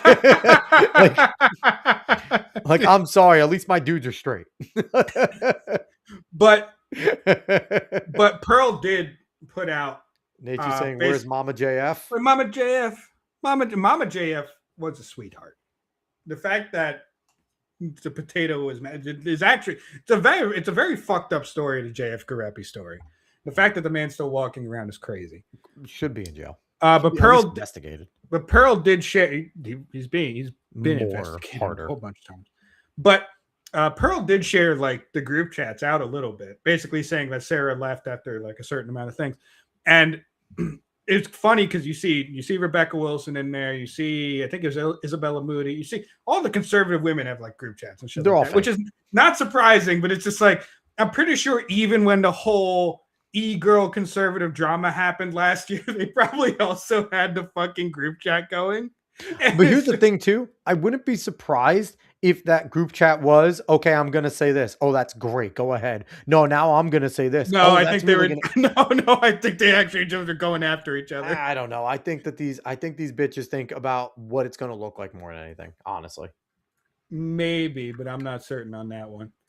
But since that came out, Milo said, well, more than that, but Milo said, you conservative ladies want to be careful gloating in your group chats about Sarah Stock when I know half a dozen of you who fucked Elijah too. Which is insane. And I'm not What does Chrissy say down there? Honestly, let's see. XOXO. I fucking love Chrissy. But I mean, this is blown up around the conservative space and 9mm SMG. What I've learned recently, conservative conferences are just wild sex parties. All I can picture now is housekeeping going into the rooms and sweeping up endless bottles of poppers, lube, and Viagra in case they're saying when's the next one. So I will say this, and Dave knows this, that we also have known for a little while. We've been told by people that have been around these things that quite literally everyone you see that's influential on any of these spots is quite literally having sex at these conferences in every single fucking corner. And that it's all of them. It's not one, and most of them are gay. And that most of your manly conservative influencers are gay, which is insane. Chrissy did name the Dabbleverse. Yes, she dabbles in comedy. Stuttering John dabbles in comedy. But also Chrissy on fucking Side Scrollers was dope the other day too, and she's gonna be back, I think, on Timcast. Yes, this tomorrow. Week. Tomorrow? I think it's tomorrow. It's tomorrow. Yeah, because then Milo's on the 5th with Lecter guy. So Milo, that's interesting. Crazy Milo coming on this week. That's so that honestly, that is a must listen. Yeah, I'm gonna have to listen. Is a must listen because you know, and is Milo hosting that one or is it? Yes, he's hosting that one. This fucking guest hosting week could be the best and worst thing Tim has ever done. Like this could be the best and worst thing Tim has ever done. Like I said, I watched the one with Oren on with the Lectern guy, and it was like I haven't listened to Tim in a minute. But Yeah. like I went down to the comments and someone was like, a host that actually lets the people speak. Oh my God. Like The thing is, it's like, again, for someone that's listened to Tim for a long time, this is the weirdest phase of Tim's like career because he has let go so much more. He has sat there and he's allowing like most Fridays it's Phil. yeah. Most Fridays it's Phil. He's not working Fridays. Like people could say a lot about Tim. I feel like Tim is taking being a dad real serious and is trying to We sit should. there That's and take a very serious thing. and take more of his time to go be with his wife, be with his kid, and kind of also run Timcast behind the scenes a little bit more and do those types of things. And Probably helpful. obviously they're trying to figure out what's next because they're not going to go back to West Virginia after all, after fucking getting shot at. Probably going to stay down in Florida, but it is a weird time to see because anyone that's listened to Timcast for a long period of time knows Tim is a fucking micromanager. And Tim is very much, he said it himself. He's to a fault. All he likes to do is work. And he's still doing his Timcast daily. It's not like he's not doing his show, but the fact that the Timcast news segment is Tate, it's not Tim. He's not worried about the production. Serge has been doing that for a while. He trusts Phil to guest host after Hannah Claire Brimlow kind of doing a bunch of that and him not liking that, right? Like that experiment didn't go well. He kind of trusts Phil and he trusts Seamus. Now Like Hannah those have been the Claire's ones in he's the- kind of trusted. Hannah And- Claire's in the quartering fucking spiral now. Listen, I'm not even going to, but we can learn more about that another time when that all fucking unwinds. There will definitely be exposés on that. But, it's just, not to turn this into a whole entire Tim Pool thing, but to see him to know about Tim Pool and to let his show have 5 days of not having Tim on at all or Phil, it's bizarre to be quite honest. You never expect Tim to not be there. Yeah. Because the day when he let Alex Stein host was a fucking was a shit show. Alex was That's insane. Perfect. That's what you want. It's amazing. Listen, Alex is one of the funniest dudes ever. Yeah. Also, I just want to show a couple more things around this because some of it's pretty funny. And just, people opening their eyes or whatever. How many times, Coach Farrell, what would the name of the Hacknell Cap song be about Sarah Stock? I don't know. Ah, man. I have no idea. You stumped us there. Maybe we'll ask Hack to do a song around wrapping up Elijah Schaefer. She's a trad wife. How many times are Slumdog Chillionaire? How many times is it going to take for people to accept that the point of having an IRL scene for internet influenced personalities is so they can meet and have sex with each other? That's all it is. That's all it is. He's That's completely correct. Bumbadum, another big Twitter rightist. Milo is our Jeffrey Epstein. He got dirt on everybody. That's terrible to equate Milo to Epstein. That is not a compliment. Not a compliment at all. An account I've been enjoying recently, Pub Wang Half. Nobody even told Elijah Schaefer congrats on getting his stolen car back. They just immediately piled it for cheating on his wife with Sarah Stock. And real quick, right down there, I just love some of the comments. Drew Pablo is so unfair. Hey, that's great, man.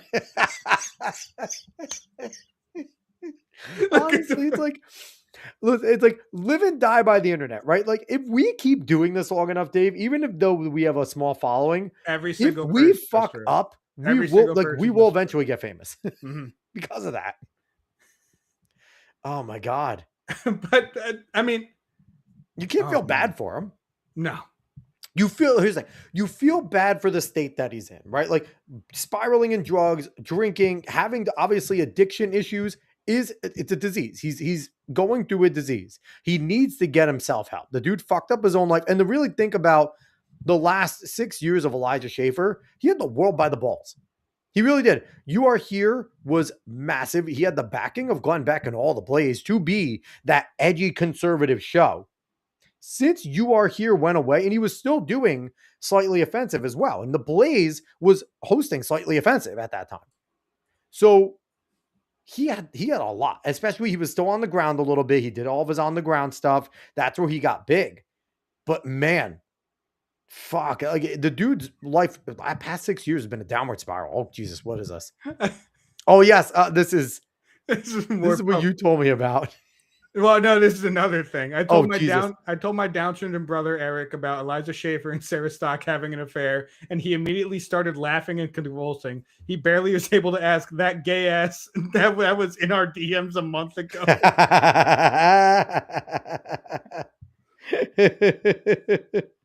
Oh man. Oh man. So this has been just a wild ride. That's pretty much all I have. I can go search for more stuff, but I think that's enough for right now. That is still kind of going on.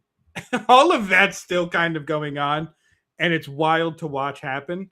I do hope things become not crazy for everyone involved soon enough, but I wouldn't be surprised if there's still a lot more fallout from it. Yeah, no, there's a lot. I'm excited to see. I'm now gonna have to fucking derangedly follow that. Like I'm gonna derangedly just go check fucking Milo's page like every hour tomorrow. Oh, that's exactly. Hold up. It's perfect. It's fucking perfect. This is you right now.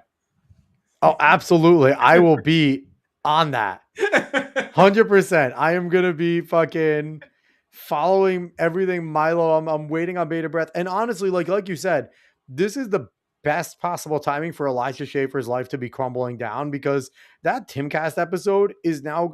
Listen, they get Tim gets awesome viewers all the time, but it is now going to like triple. Because people are going to want to know what Milo is going to say about this.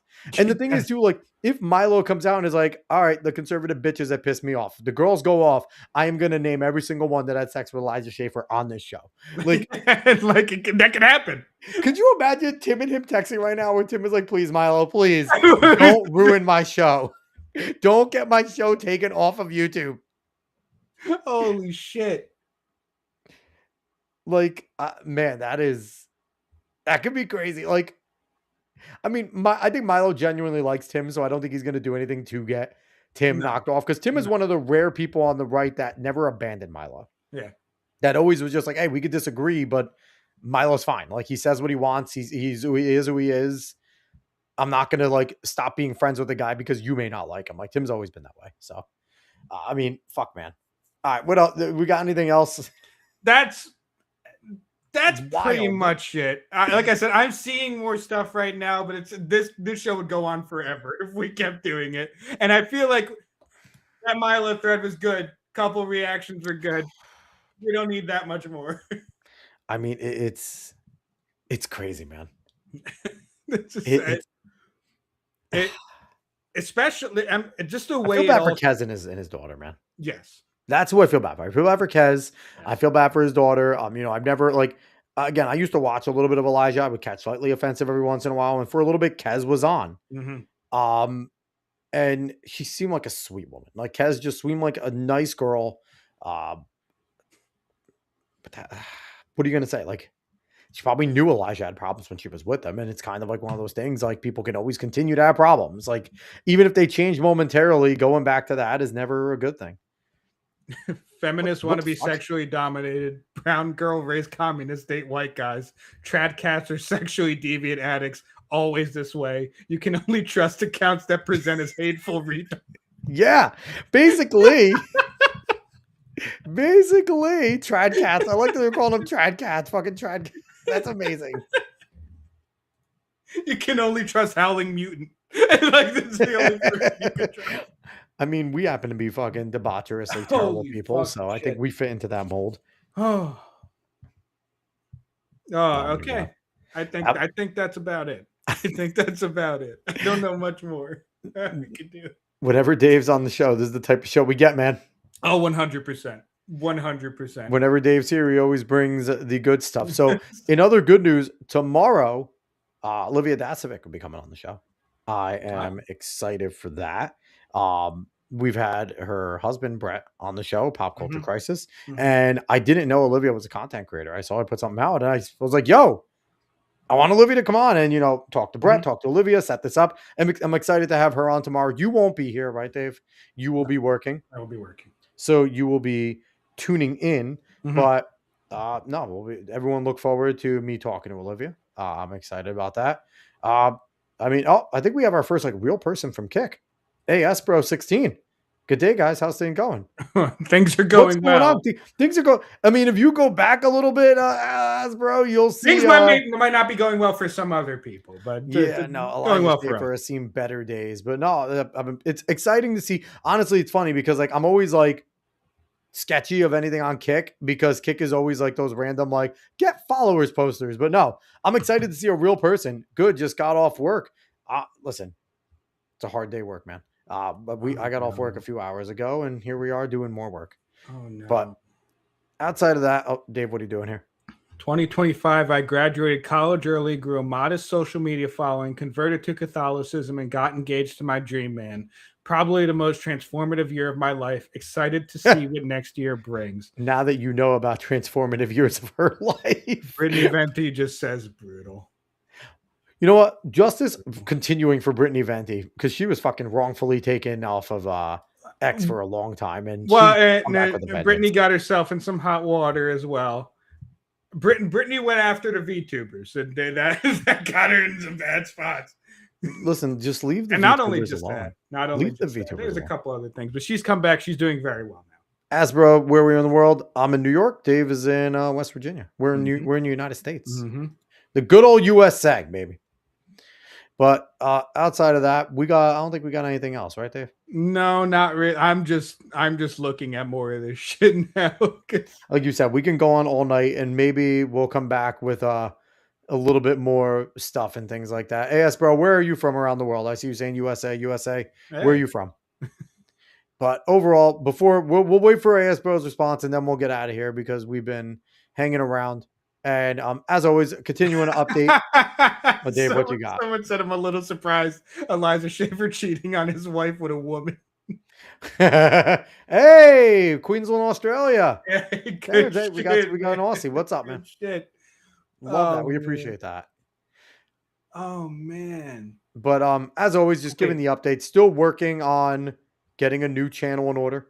Trying to make it look more professional. Trying not to make it, trying to do some better things with it. I will be, once it's ready to go, we'll probably wait up, we'll do a little bit more here. And then from there, we'll be hitting follow so I can be here sooner. I appreciate that very much. AS Bro, and I will invite you to, once we move over to the next channel, for you to migrate with us. Now, David, what do you got? Emily Saves America said, look, I was right again. Trad stuff performing the BS. Crusader Pepe. There's a clear set of trad influencers that are totally fake, and another set that is 100% genuine and the best of the people you'll ever meet. And that might be true, but it's just like, oh man, that's rough. I think that may have been I'm pretty sure sarcasm there. But all right, everyone, we appreciate you for watching. We love having friends from Australia popping in. Thank you so much for following. So you can hang out. Nate, as always, Coach Farrell, we appreciate you all. Sticky coming in. Thank you so much. I will be back tomorrow talking to Olivia. Let's see. Farrell saying, I was on the phone with OD when he ordered 2 snack wraps and a Dr. Pepper from McDonald's today. I figured you'd want to hear that information before your head hits the pillow. That is all. Listen, I think we all want to be OD in retirement, man. Okay.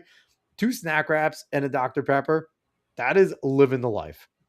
AS Bro, do you have a recommended person to look up? Like follow and watch? Is that if it depends on what you're into. Like if you're into gaming and stuff, side scrollers, jump on there. Geeks and Gamers, Nerdrotic, politics in general. I know, Dave, you like the Lotus Eaters for a lot of the stuff going on in the UK. I watch a lot of Timcast, Pat Gray Unleashed, Glenn Beck. Those are generally who we. If you like drama content, if you like locale content, I would suggest Kino Casino over there on Kick. A great one. And that's high energy, very high energy, and they say a lot of ridiculous shit. That's why they're only on Kick. But, and also, I can't not say Melee Games. Yes. This is the Ray over on Rumble. Mega Moo is fantastic. If you just want nostalgia, I don't know how old you are, AS Bro, but 90s, 2000s nostalgia. Nate, get the fuck out of here, DSP for gaming. Stop it, Nate. No DSP. Disavow, Nate. Disavow. If you want positive, meaningful content, guys. But there's so many. This is the Ray over on Rumble. He's awesome. And 84 boy, I'm from 88, so there you go. We're not too different in age. But yeah, this is the Ray over on Rumble's fantastic. Mega Move for nostalgia content. Lady Des will be coming on. She does a bunch of music stuff, and there's so many good people in the community. Basically, find the community of like individuals and the stuff that you like. And those are the groups that I found that I like, and me and Dave have liked, that where you kind of get off of their branches too, and you can have an endless community there. So those are generally the people that I think Dave and I will recommend. Do you have anyone else, Dave? Not off the top of my head right now, no. And some people, if they listen and they're former guests, which they probably don't, but they might get mad at us. But like I said, G&G guys, obviously Drunk 3PO, he's been on the show, X-Wing. If you like comics, AS Bro, Daughter's Revenge is the new comic put out, graphic novel by X-Wing and Drunk 3PO. And it's fucking awesome. And Jay's a really good guy. X-Wing's a really good guy. Highly recommend going to get their comics, supporting what they're doing over there at the Rippaverse and Ripascent and stuff. But all right, we're going to jump out of here on that. AS Bro, I hope to see you again. Hope to see you tomorrow night when I'm talking to Olivia. And I will see everyone later. Dave, I will see you whenever the hell you're back. Sometime. All right, everyone. Thank you so much. Well, I'll be back tomorrow. Dave will be back later. So long, y'all.